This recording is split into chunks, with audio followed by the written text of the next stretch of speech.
I choose to run toward my problems and not away from them. That's what.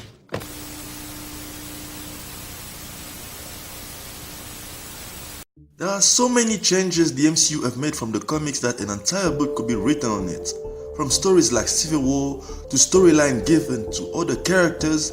Hell, even Peter Parker was given Miles Morales supporting characters and character traits. You could expect from comic book fans and mainstream media to say something about it. But curiously, no one seems to give a damn. Here is why.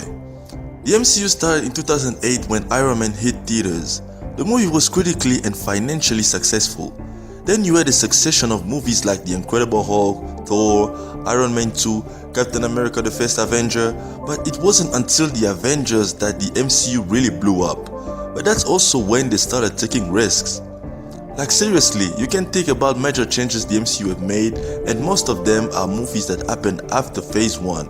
And there's a reason for that. Thor Ragnarok wouldn't have been accepted as a Phase 1 movie. Spider-Man Homecoming would have been largely criticized.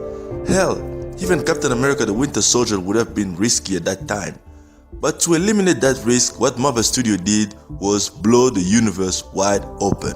That's right, the MCU used 3 simple steps. Step 1. Captivate the attention. Step 2. Expand the universe. Step 3. Experiment. Now let's see how these 3 steps worked. First, they captivate your attention with a great movie like Iron Man and a legendary performance by Robert Downey Jr. Then they kept on building on that with not necessarily great films, but what happens here is not even about the movie's quality anymore. They are trying to build you a universe you can enjoy. That's where they want your attention to be. Honest question, did you really question the quality of The Incredible Hulk, Thor, Iron Man 2 or Captain America back then? I know I didn't. I couldn't give 2 crap about that. My biggest intrigue was where the story was going with all these post-credit scenes. For me, Captain America was lame, Thor was Conan the Barbarian in space, and Iron Man 2 was just meh. But there was a promise of a better future, and my attention was there. Mission accomplished. Then came the Avengers. This movie accomplished one thing it was supposed to accomplish, and that mission was for this movie to expand the universe, connect the dots. All the heroes came together to fight, and we got this glorious shot for the first time.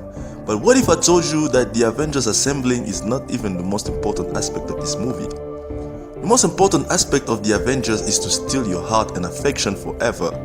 Not just for this character, but for this universe as a whole.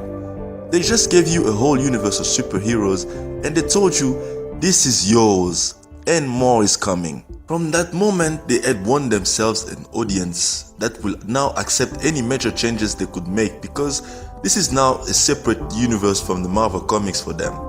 This is the MCU. This is their MCU.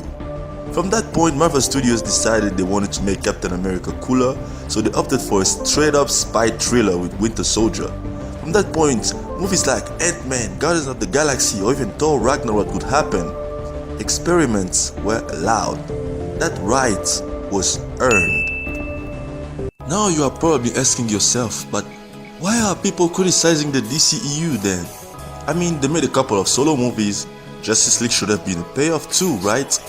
Well, not exactly. See, although I'm a big fan of the movie Man of Steel, even I can admit that you don't start off a universe with an experimental movie.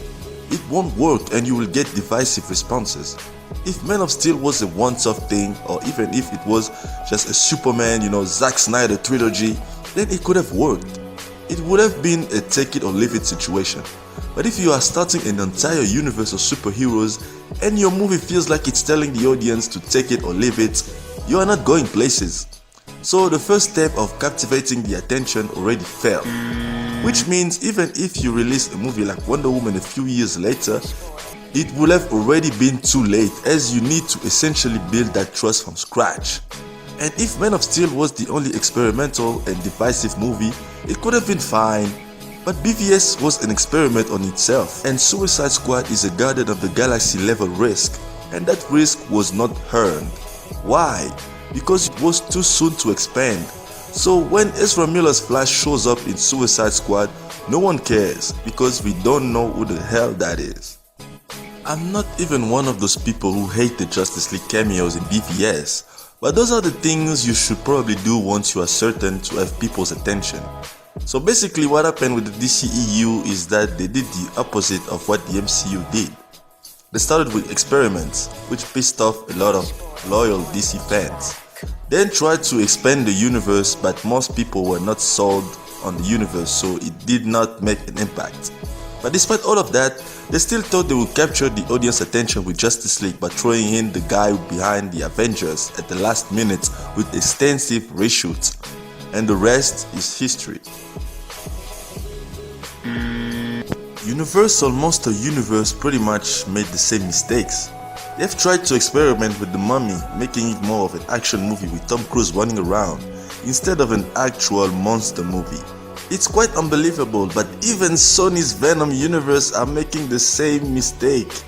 Even though on their part it's more of a rights issue since Spider-Man is in the MCU and Marvel Studios don't want anything to do with Sony, so it's a bit of a mess. So I can understand why they would change so much from the character of Venom because they can't use Spider-Man. But it still doesn't change the fact that this universe will probably not be as enjoyable as the MCU because of that. Even Nolan started to really experiment with Batman on his third film, where he made the most significant changes to the Batman mythos. If The Dark Knight Rises was a standalone film that didn't come after The Dark Knight and Batman Begins, it would have been vastly criticized. If you ever wondered why no one ever calls Marvel Studios out for the experiments on these characters while others get slandered for even trying different approaches, it is simply because they have earned the rights to experiment on these characters. As long as the universe they have sold us on stays coherent and enjoyable. It's not about comic accuracy at this point in time, it's about the movie universe only. Disney didn't pay anyone to hate on anything or to praise Marvel.